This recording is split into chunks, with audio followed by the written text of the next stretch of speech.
Aujourd'hui, dans Affaires sensibles, l'histoire de la disparition de Joseph Doucet, pasteur évangélique, défenseur de toutes les minorités sexuelles. Le 19 juillet 1990, 2 hommes frappent à la porte de Joseph Doucet et lui demandent de le suivre pour l'interroger. Son corps est découvert 3 mois plus tard dans la forêt de Rambouillet. Près de 30 ans après ces faits, cette affaire n'a pas été résolue. Qui étaient ces 2 hommes qui sont venus interroger la victime? Comment est-il mort, le pasteur Doucet? Il n'y a pas de réponse à ces questions, seulement des pistes. Ce personnage atypique, exclu dans les années 80 de la franc-maçonnerie et de l'église baptiste, un courant évangélique du protestantisme, est un homme de réseau au carnet d'adresses bien fourni. Il ne cache pas son homosexualité et célèbre, bien avant le mariage pour tous, des unions entre personnes de même sexe. Mais il tient également des propos ambigus sur la pédophilie et participe à la diffusion d'une revue dirigée par un militant néo-nazi. Toutes ces activités sont surveillées de près par les renseignements généraux qui chargent une équipe d'infiltrer son entourage pour identifier de potentiels réseaux pédophiles. Cette affaire sensible nous plonge donc dans les méthodes douteuses des inspecteurs DRG qui n'hésitent pas à basculer dans l'illégalité. Notre invitée aujourd'hui, Patricia Touranchot, journaliste indépendante, après une longue carrière à Libération, spécialiste du fait divers, hier comme aujourd'hui. Affaires sensibles, une émission de France Inter, en partenariat avec l'INA, préparée aujourd'hui par Adrien Morat, coordination Christophe Barrère, réalisation Benjamin Riquet. Fabrice Drouel, Affaires sensibles, sur France Inter.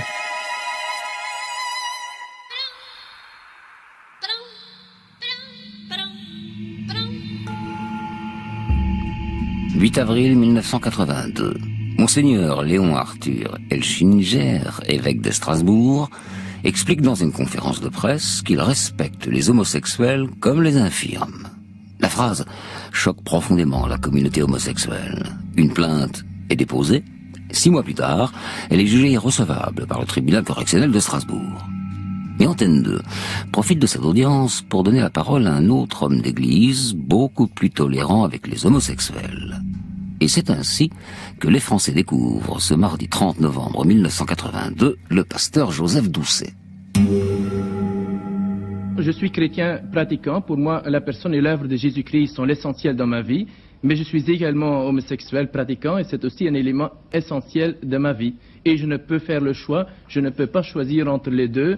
J'accepte d'être un peu marginalisé en France comme l'unique ecclésiastique sans doute de notre pays et qui est à la fois ouvertement homosexuel et ouvertement pasteur, car je ne peux pas en conscience faire un choix. Pour moi, c'est impossible, c'est quelque chose d'essentiel de ma vie. La personne et l'œuvre de Jésus-Christ, c'est l'essentiel de mon existence que je vais aussi communiquer aux autres, mais ma tendance, mon orientation homosexuelle que je n'ai pas choisie est homosexuelle.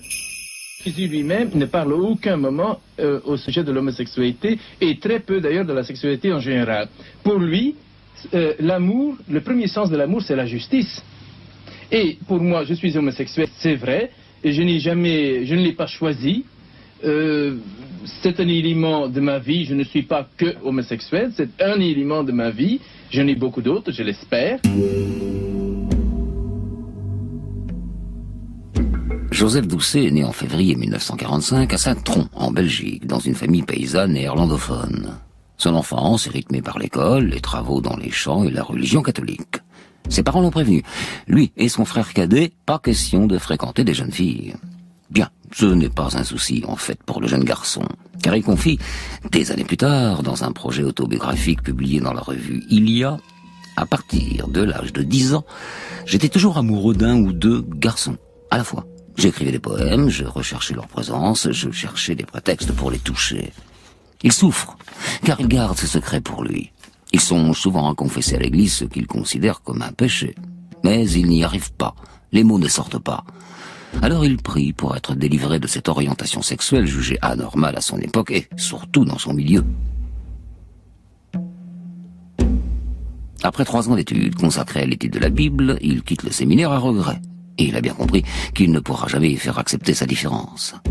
Il trouve alors un poste de surveillant dans un orphelinat en France, à Limoges. C'est là qu'il connaît sa première expérience homosexuelle. Il a 19 ans, son partenaire est un jeune pensionnaire de 16 ans. À la fin de l'année, il quitte la France pour faire son service militaire. Affecté dans une petite ville de garnison allemande, il trouve très vite le poste idéal en tant qu'assistant de l'aumônier militaire. Le jeune homme polyglotte aide tous ses camarades analphabètes à la lecture et l'écriture de lettres. Puis il se tourne vers le protestantisme et plus particulièrement vers l'église baptiste. Il s'installe à Lens où il côtoie la misère sociale. C'est au même moment qu'il entre en franc-maçonnerie.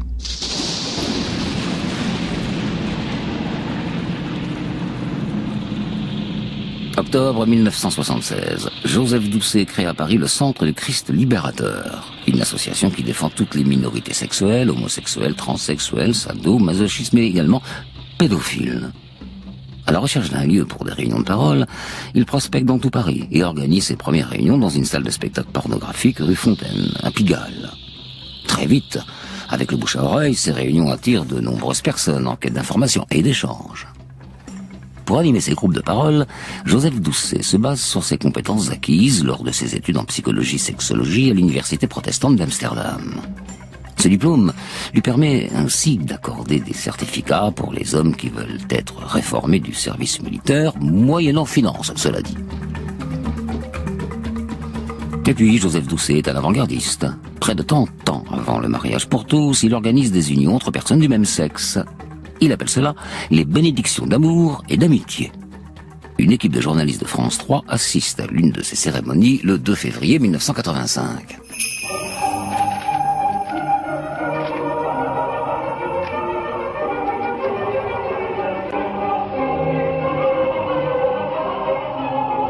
Seigneur notre Dieu, tu as entendu l'échange de ces promesses, tu connais le cœur, les sentiments de ses amis. Des cérémonies comme celle-ci, il y en a eu en France plus de 70 en 10 ans. On les appelle bénédictions d'amour et d'amitié, puisqu'à l'évidence, les partenaires ne sont pas passés devant Monsieur le maire. Celle de Lyon, aujourd'hui, est la première célébrée en public, et c'est la première fois aussi que l'un des partenaires est lui-même pasteur évangélique. En tant que chrétiens, nous avions besoin de présenter notre amitié devant Dieu et de recevoir surtout sa bénédiction et ses bienfaits. Moi, je pense que c'est un droit. C'est ni une provocation. On veut montrer au monde qu'on existe et qu'on s'aime. Qu'on s'aime, en fait, et que moi, je pense que tous les homosexuels, en fait, devraient réagir, en fait, de notre façon aussi, de se montrer à la place de vivre secrètement. Pendant près d'une quinzaine d'années, le pasteur célèbre une centaine de bénédictions et lutte sur tous les terrains pour faire avancer les droits de toutes les minorités sexuelles. Le pasteur dispose d'un grand carnet d'adresses, à la fois dans le showbiz et le monde politique. Il est très proche, par exemple, du député radical-socialiste Henri Cavaillet. C'est ce parlementaire qui ira défendre la loi sur la dépénalisation de l'homosexualité en 1981. Car avant cette date, la majorité sexuelle était de 21 ans pour les homos, contre 15 pour les hétéros. Mais le député Henri Cavaillet cesse de soutenir Joseph Doucet lorsqu'est publié en 1988 La pédophilie en question, où le pasteur envisage une dépénalisation de la chose. En juillet 90, des journalistes de France 2 l'interrogent. Il n'y en a pas de mineurs. Il faut avoir au moins 18 ans pour venir dans notre établissement. Et le fait même de se réunir et dans une dynamique de groupe de parler de ce qui préoccupe les pédophiles, où ils ont des peines, des préoccupations, des interrogations, où ils cherchent comment vivre dignement leur sexualité, leur vie affective, n'est pas encore les inciter à la débauche, n'est pas encore approuver la pédophilie elle-même, n'est pas encore faire l'éloge de la sexualité avec des enfants. Si dans cette interview, Joseph Doucet se défend d'impliquer des mineurs dans ses groupes de parole pédophiles, il n'hésite pas à participer à la diffusion d'une revue ouvertement pédophile appelée Gay France, Gay G-A-I-E. Dirigé par Michel Keignet, un militant néo-nazi de surcroît, ce magazine est composé essentiellement de photos de jeunes adolescents dénudés. Voilà pour le portrait du pasteur Joseph Doucet, personnage sulfureux qui navigue entre plusieurs univers. S'il se revendique encore pasteur en 1990, il ne l'est plus officiellement depuis le début des années 80, car il a été excommunié de l'église baptiste. D'ailleurs, il a été aussi exclu de sa loge maçonnique, notamment à cause de ses célébrations d'union homosexuelle. Mais surtout, Il est surveillé par les renseignements généraux, dont le but est d'infiltrer l'entourage du pasteur pour démanteler de potentiels réseaux pédophiles. Le nouveau patron des RG, Claude Bardon, confie au début de l'année 90 cette mission au GER, le groupe des enquêtes réservées, une section spéciale pour les affaires sensibles. Dans ce groupe, il n'y a que très peu de rapports écrits. Non, on rencontre au patron à l'oral seulement. Cela permet de préserver le secret. Les inspecteurs Gilles Azéma et Jean-Marc Dufour se lancent dans leur mission de surveillance au printemps 90. Ils planquent devant la librairie du pasteur Autre Culture et prennent des photos de toutes les personnes qui fréquentent cet établissement. Sous l'impulsion de leur chef, Claude Bardon, qui a longtemps travaillé à la police judiciaire, les inspecteurs du GER doivent enquêter et infiltrer ce milieu, ce qui n'est pas habituellement la mission des RG. Jeudi 19 juillet, 19h30. Le pasteur quitte sa librairie en compagnie d'un ami séminariste.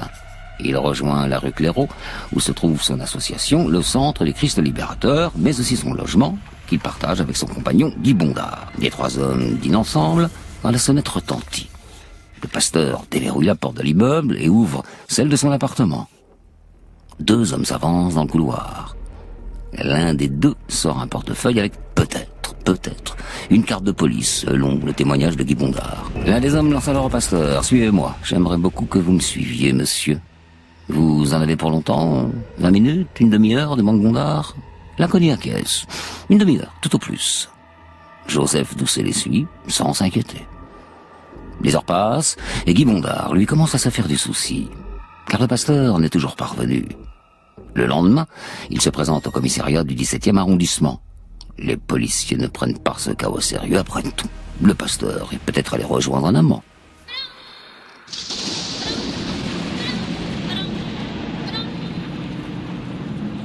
Les jours passent et plus aucune nouvelle de Joseph Doucet. Le 2 août 1990, la disparition du pasteur sort dans la presse et fait la une du journal de France Inter, alors présenté par un jeune journaliste.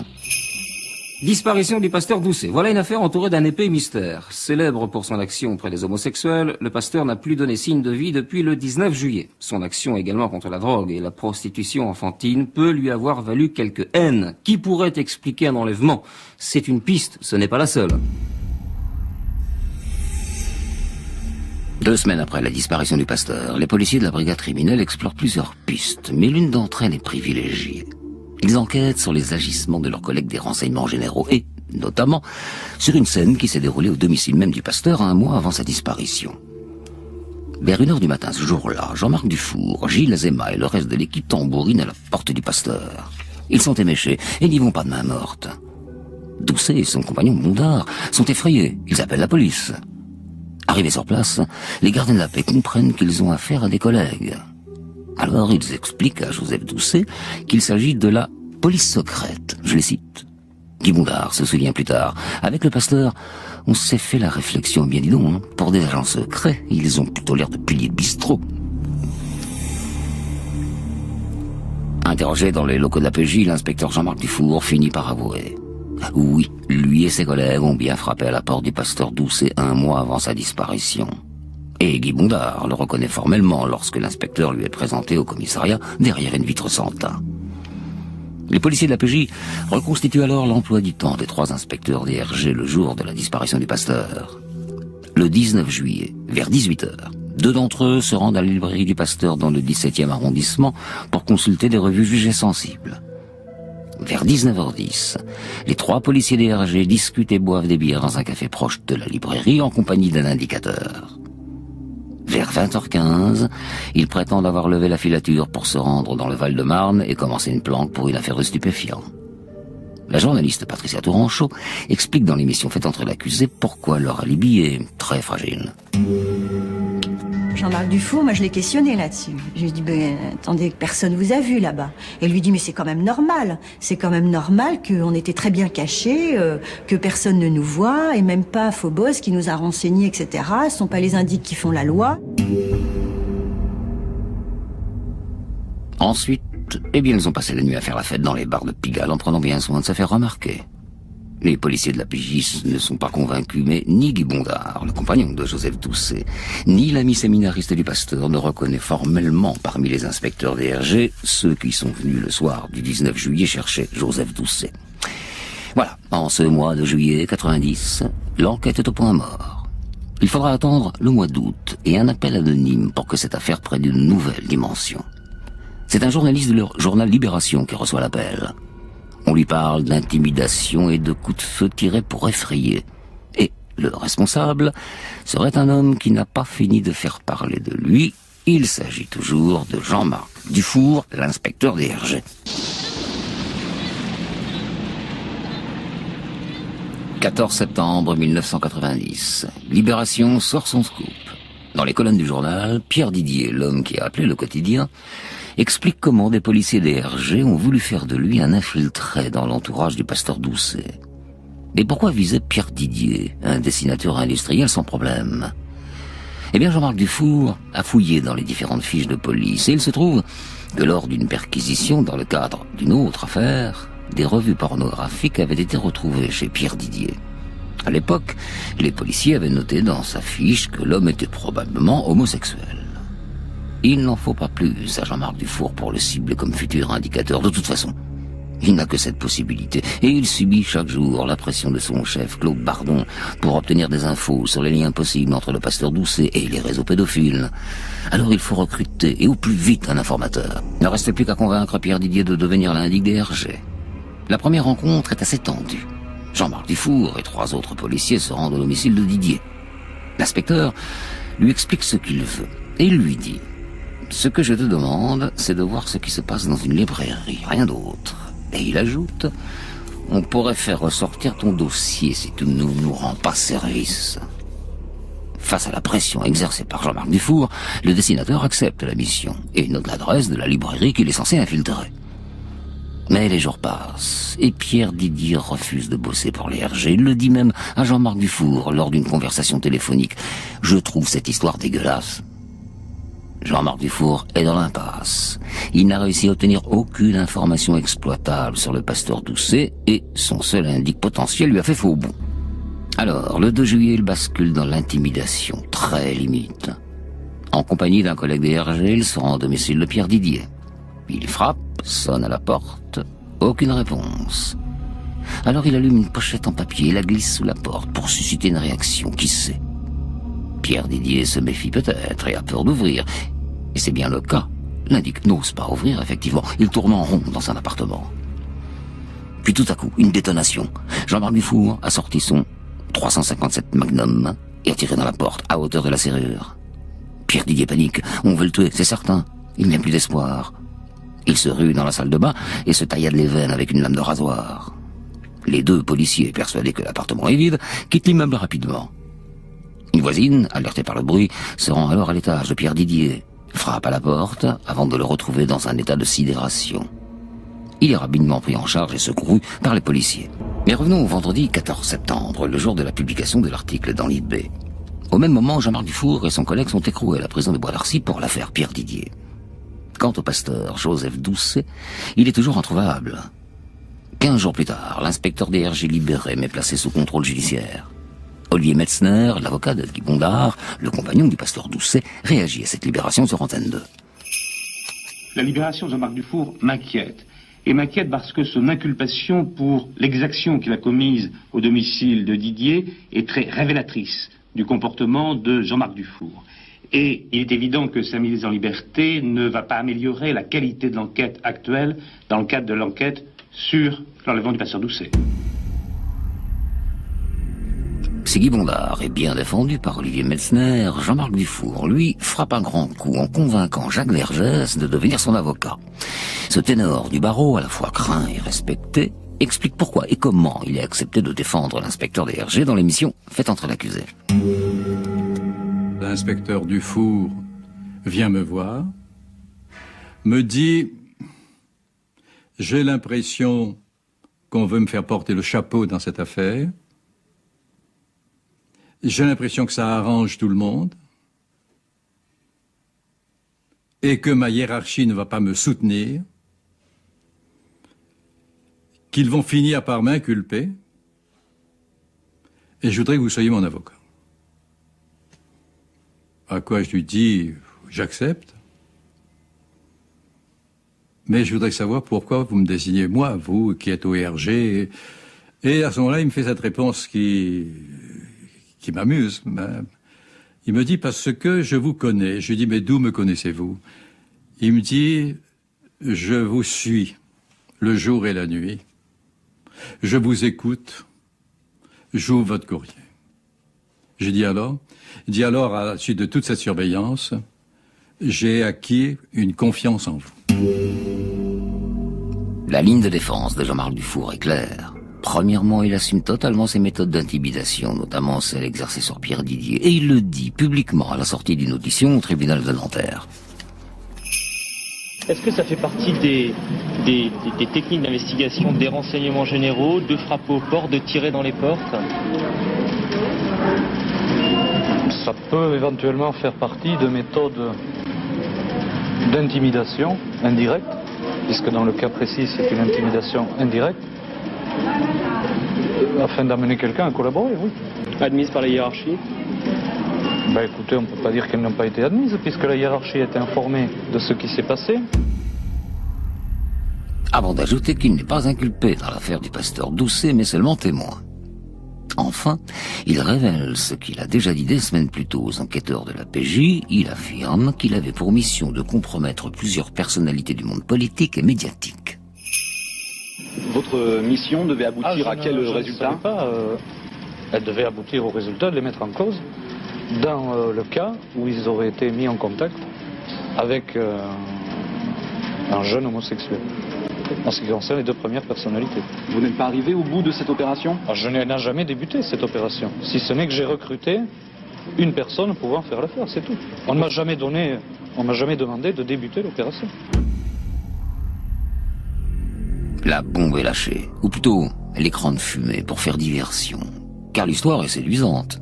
Les Hergé auraient voulu mettre des jeunes hommes homosexuels dans le lit du garde des Sceaux, du PDG d'Antenne 2 et de France 3, ainsi que d'un célèbre avocat marseillais. Tout cela pour monter de toutes pièces des affaires de mœurs. Mais tout est faux.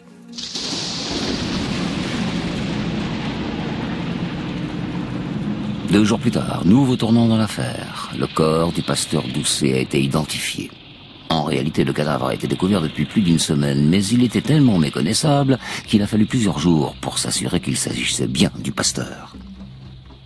Mercredi 17 octobre, un cueilleur de champignons tombe sur le cadavre dans la forêt de Rambouillet, à 5 km de Clairefontaine. Il pense d'abord à la carcasse d'un chevreuil ou d'un singe. Il raconte sa découverte devant les caméras d'Antenne 2. Je fais venir les gendarmes sont venus, oui, ils ont décrété que c'était bien un être humain. Mais est-ce que le corps était découvert ou est-ce qu'il était enterré? Découvert, il y avait ni chaussures, il y avait absolument rien autour. J'ai vu des chaussures ou quelque chose, ou un vêtement. Moi je lui ai dit tout de suite, ça y est, c'est un cadavre, mais absolument rien, pas de chaussures, absolument rien du tout. Il prévient les gendarmes qui récupèrent le corps et l'envoient à la morgue pour l'autopsie. Les gendarmes ne font pas tout de suite le lien avec la disparition du pasteur, non. C'est au bout de plusieurs jours d'examen qu'ils arrivent à la conclusion que le corps est bien celui de Joseph Doucet. Mais il n'y a aucune trace de coup, de balle, ni fracture, ni hématome. La seule conclusion qui semble s'imposer, c'est que le pasteur est probablement mort étranglé. 2 jours plus tard, ce meurtre est l'occasion d'une passe d'armes à l'Assemblée nationale. Les députés de l'opposition réclament une commission d'enquête parlementaire sur les méthodes des Hergé. Jack Lang, qui ne s'y attendait pas, s'est retrouvé assiégé par une cohorte de députés de l'opposition qui ne lui parlaient plus culture mais renseignements généraux, affaires Doucet et manipulation policière. Monsieur le ministre de la Culture et de la Communication, vous ne pouvez pas sourire, c'est grave. Et je souhaite, comme chacun d'entre nous, que monsieur le ministre de l'Intérieur, qui jusqu'ici est resté silencieux, vienne s'expliquer devant nous. Nous avions demandé la création d'une commission d'enquête.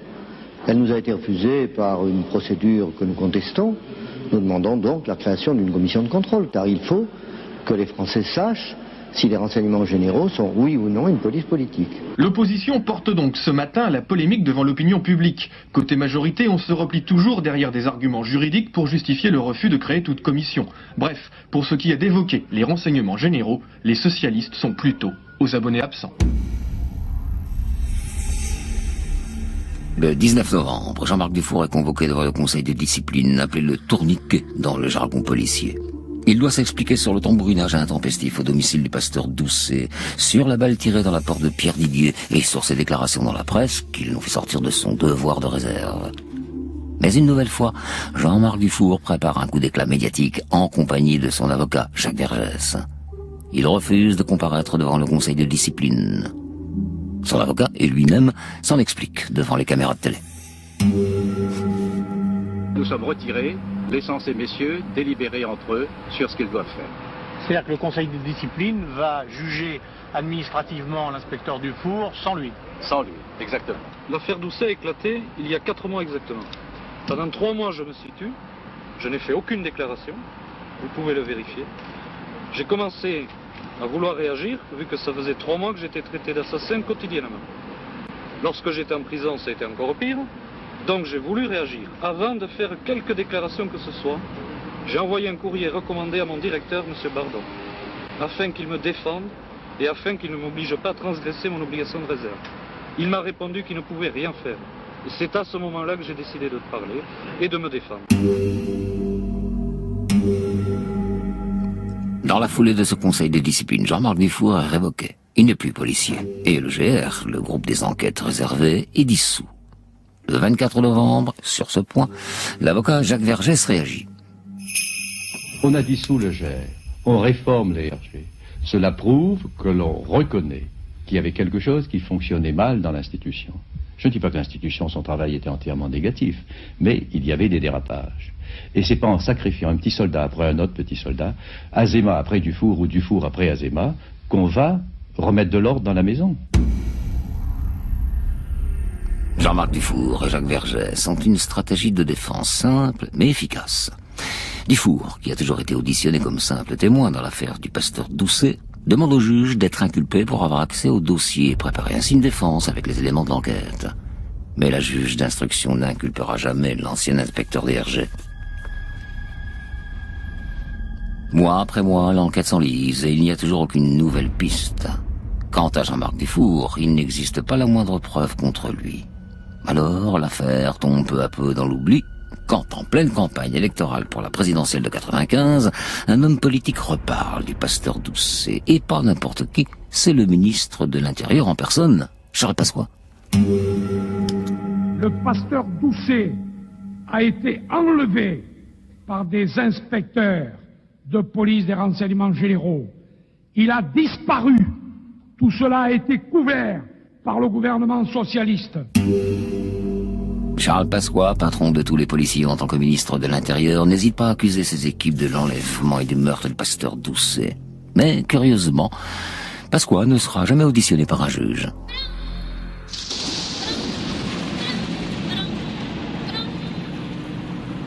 Cette affaire du pasteur Doucet restera l'une des plus mystérieuses de la Ve République. Qui avait intérêt à faire taire le pasteur? Face à cette question, toutes les hypothèses ont circulé, notamment la théorie d'une deuxième équipe qui aurait doublé l'inspecteur Dufour tout en voulant lui faire porter le chapeau. Disons que cette affaire aurait permis de faire un peu le ménage dans les pratiques plus que douteuses des renseignements généraux qui s'apparentaient à une police politique, ce qui fait désordre tout de même dans une démocratie. Vous écoutez France Inter, et affaire sensible aujourd'hui, la disparition du pasteur Doucet dont nous allons parler avec notre invitée Patricia Touranchot. Bonjour Patricia. Bonjour. Journaliste indépendante, passionnée de faits divers, je disais, dans le passé et aujourd'hui encore. Vous avez fait une longue carrière pour Libé dans le fait divers et vous avez couvert cette affaire Doucet.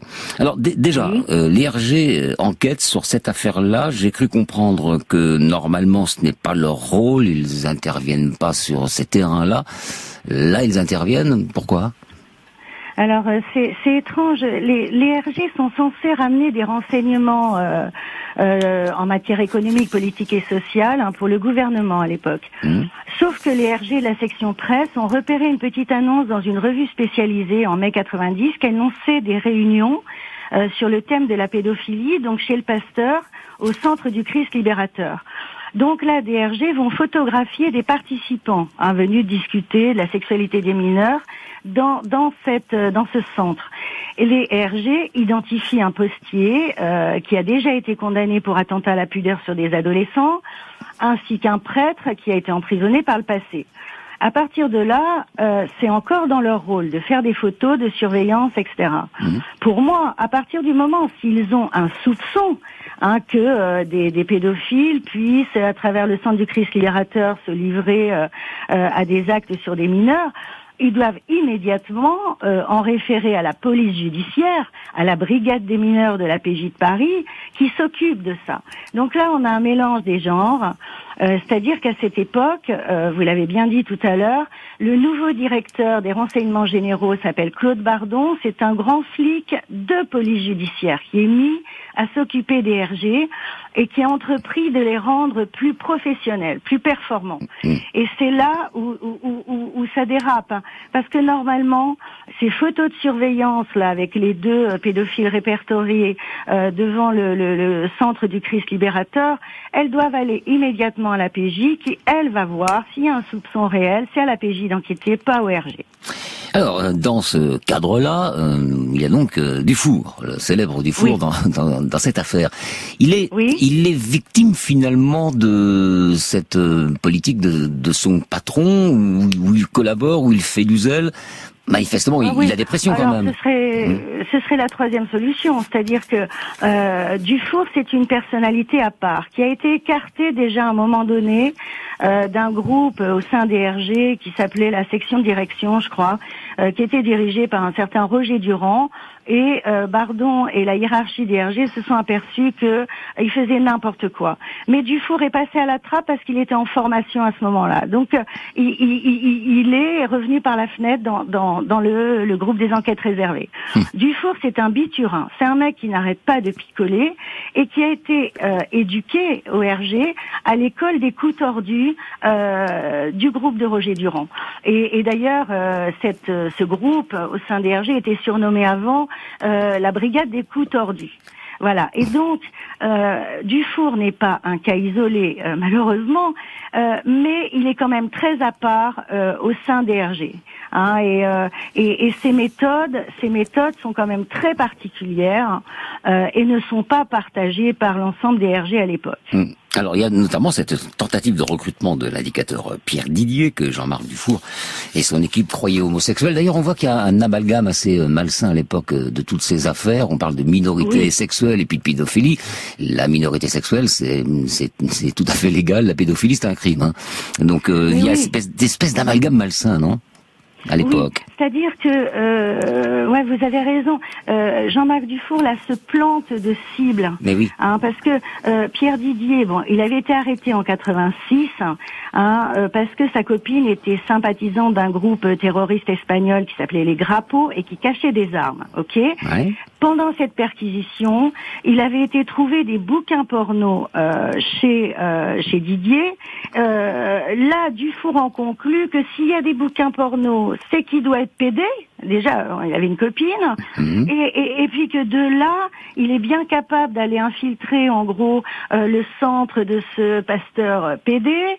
Et il confond tout, en fait. Il confond tout, il confond des bouquins porno avec des gens homosexuels, il confond des homosexuels avec des pédophiles. C'est ça, mais c'est ça qui est terrible. C'est n'importe quoi. Mais oui, qu'on confonde des pratiques sexuelles avec la pédophilie, c'est grave. Bon, enfin, mais il est comme ça. Il est comme ça. Il est bas de plafond. Bas de plafond.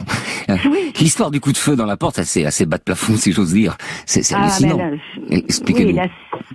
C'est hallucinant. C'est hallucinant. Ça fait partie, cette histoire du coup de feu dans la porte chez Pierre Didier, qui va faire qu'il a failli se tuer, le pauvre, il était terrorisé. Ça fait partie de la panoplie des méthodes des coups tordus de Jean-Marc Dufour. Il y a ça, il y a les menaces, il y a les intimidations, il y a les coups de feu dans les portes, il y a les tambourinages dans la porte du pasteur complètement aviné pour le pousser à faire un truc. Il y a aussi, hélas, l'arrachage de gens. Il est arrivé à Jean-Marc Dufour, qu'il écrit lui-même dans son livre qui s'appelle Section Manipulation. Il a écrit que ça faisait partie disons que il lui arrivait de cueillir ou d'inviter à bord d'un véhicule pour l'emmener prendre l'air à la campagne ces indiques, et je le cite là. Par exemple, il a un de ses correspondants peu honorable à ses yeux qui s'est retrouvé un jour tout nu dans la neige du côté de Grenoble. Oui. Même Momo, qui était son indique, qui était un mec qui gravitait, je crois, dans les milieux syriens, Momo, son indique, qui s'est fait rafraîchir les idées une nuit dans un cimetière. Vous voyez, ça fait partie, ce genre de truc. Un coup de feu dans la porte, embarquer un indique récalcitrant, le mettre tout nu et puis le laisser à poil dans un cimetière ou dans une forêt, ça fait partie malheureusement des méthodes du four. Bien, Patricia Tourangeau, je souriais parce que tout à l'heure vous avez parlé de bicurin et on reconnaît le langage des faits diversiers. On se retrouve dans 4 minutes pour continuer à parler de cette affaire et notamment de la défense avec les avocats. À tout de suite. France Inter, affaires sensibles, Fabrice Drouel.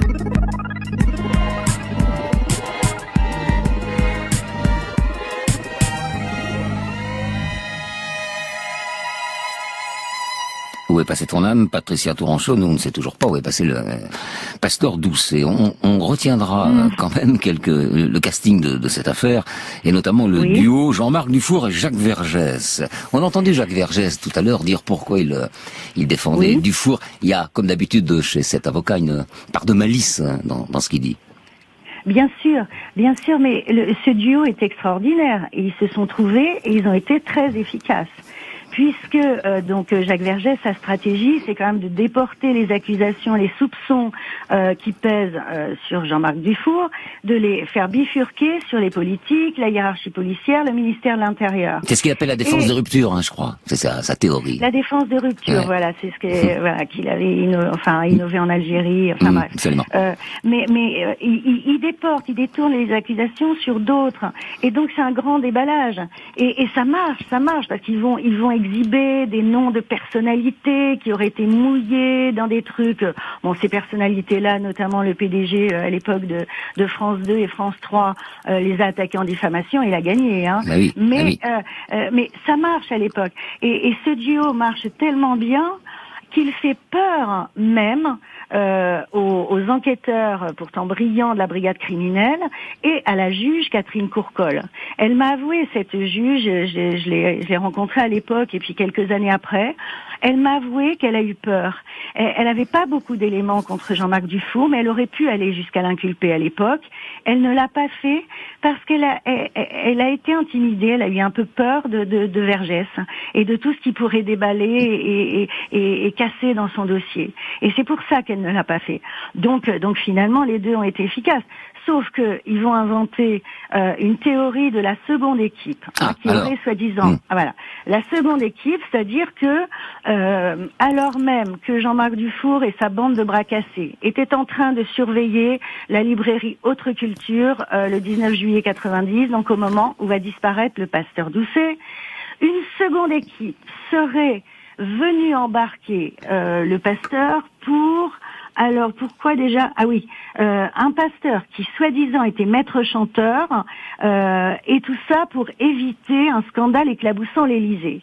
Au nez et à la barbe de l'équipe à Dufour, qui, du coup, porterait le chapeau. Cette histoire, cette théorie-là, les policiers de la brigade criminelle l'ont fait raconter pendant 8 heures d'interrogatoire à Jean-Marc Dufour, ont vérifié point par point ce qu'il racontait. C'est bidon. Je veux dire, c'est du vent, cette histoire de seconde équipe. Et vous savez, tout à l'heure, quand vous avez terminé donc la conclusion de l'émission, là, qui était super, mais à un moment, vous dites, qui avait intérêt à faire taire le pasteur Doucet? C'est pas ça l'histoire. L'histoire pour moi, c'est que Dufour, lui, il veut pas faire taire le pasteur Doucet, il veut le faire parler. Ouais. Et l'hypothèse numéro 1 de la brigade criminelle, même si ce dossier n'a pas abouti, et donc qui est aussi la mienne, c'est que Jean-Marc Dufour, il voulait secouer le pasteur, il voulait le faire parler sur des personnalités qui éventuellement auraient fréquenté son centre, qui éventuellement auraient été pédophiles, comme un certain curé dans la Nièvre, etc. C'est tout ça qu'il voulait Jean-Marc Dufour. Alors ça veut dire... Et à un moment donné... Oui. Comment ? Patricia, ça veut dire que si on voulait le faire parler, peut-être qu'il a disparu parce que d'autres voulaient le faire taire. Non ? Non. moi, très bien. L'hypothèse numéro 1 dans ce dossier, c'est que Jean-Marc Dufour aurait pratiqué donc le scénario le plus vraisemblable. Moi, j'écrivais ça à l'époque et on en est toujours là aujourd'hui. Le scénario le plus vraisemblable, c'est un arrachage. Ça fait partie des méthodes à Dufour. C'est un enlèvement pour intimider, pour forcer à collaborer quelqu'un ou à parler. D'accord. Voilà. Sauf que le pasteur, c'était pas quelqu'un de facile. Le pasteur, il les a suivis. Les types qui sont venus, qui ont présenté une carte tricolore, il les a suivis. Mais après, il a très vraisemblablement été embarqué en bagnole et jusque dans cette forêt de Rambouillet, là, mis tout nu ou pas, je ne sais pas, mais ils ont voulu le secouer. Dufour, il voulait savoir des noms, il voulait savoir des trucs, lui, sûrement lui-même, pour faire chanter des personnalités, pour faire chanter des gens derrière. C'est sa personnalité. Depuis le début, il a fait que des trucs comme ça. Et vous savez, quand il invente il parle de sa deuxième équipe. Ce qui est très intéressant, c'est que Dufour, il a déjà parlé d'une deuxième équipe pour le tapage nocturne du 19 juin, quand il tambourinait la nuit contre la porte du pasteur. Au début, il avait dit c'est une deuxième équipe, ok ? Oui. Ça s'est avéré faux, archi faux. Donc son truc de la deuxième équipe, c'est pas... Ça tient pas. Bon, alors, d'accord. Okay. Maintenant, quelle est la thèse, l'hypothèse, pour le coup, qu'on peut retenir de la disparition de Doucet maintenant ? C'est ça, c'est-à-dire qu'il y a un trio de RG qui espérait faire chanter des personnalités politiques, qui pensaient dans leur petite tête de tordu que le pasteur Doucet recélait des photos compromettantes ou je ne sais quoi, et qui ont voulu le faire parler, et sur les gens qui fréquentaient aussi ces réunions sur la pédophilie. Et à un moment, ça ne marchait pas, puisqu'il n'a pas ouvert la porte le 19 juin 90 que Police Secours est intervenu. À un moment donné, les RG le 19 juillet 90, ils y vont et puis ils décident de l'embarquer pour aller le faire parler un petit peu, le secouer, pour l'intimider. Ça fait partie de leur méthode et ça tourne mal. Je pense que ce n'est pas un assassinat prémédité. Mais c'est quelque chose qui a mal tourné. Voilà. Bien, là, il a été étranglé, le pasteur. Ça, c'est l'examen de ses dents. Oui, absolument. Absolument. On l'a précisé pendant le récit. Et qu'il faudrait chercher du côté de l'équipe à Dufour. C'est ce qui a été fait à l'époque. Je pense qu'il y a des gens qui peuvent encore parler aujourd'hui, parce qu'il était quand même entouré de toutes ces... alors, il y avait ces stagiaires ou ces petits policiers qui étaient autour de lui, sur lesquels il avait vraiment le dessus.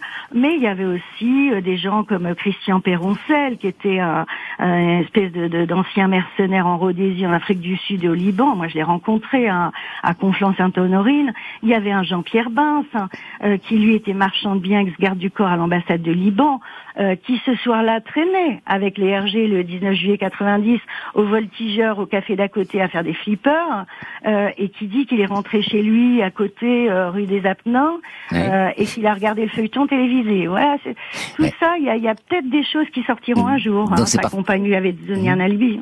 C'est pas forcément un cold case, quoi. Ça peut être ressortir. Non. Bref, le dossier est refermé, mais moi je garde toujours un petit espoir, quoi. D'accord. Alors, dernière chose. Les RG s'apparentaient comme une police politique, quand même. Est-ce qu'on peut dire ça ? Oui, à l'époque, oui. Les RG, oui, à l'époque, c'était une police politique qui informait le gouvernement. Alors, il y avait des trucs bons, en matière économique, politique et sociale, pas de souci. Ouais. Après, ça allait trop loin. C'était pas encadré. Enfin, Bien sûr. Oui. Bon, très bien. Merci infiniment, Patricia Tourangeau, pour toutes ces précisions si précises. Je dois le préciser. Au revoir. J'ai pas fait le parallèle avec la Verbenbach. Non, c'est vrai. On aurait pu. On n'a plus le temps. Bon, on n'a plus le temps. C'est-à-dire, il y a des non, on n'a vraiment plus le temps, Patricia. Ok, on n'a plus le temps. Désolé. Okay. À bientôt. Bon, au revoir. Merci. Au revoir. C'était Affaires sensibles aujourd'hui, la disparition du pasteur Doucet.